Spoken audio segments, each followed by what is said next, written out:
Ya, ini lugan. Penyebab ini olinya habis. Ternyata efeknya ini besar sekali.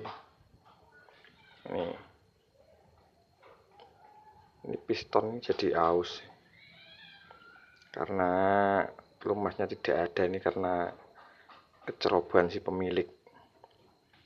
Ini piston Honda Supra X 100 cc.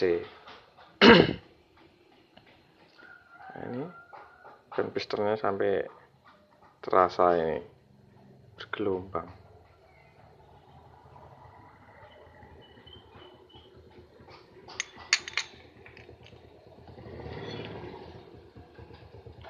Nah, ini contoh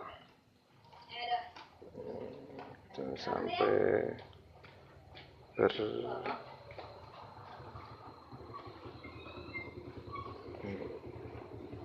sampai cekung ini.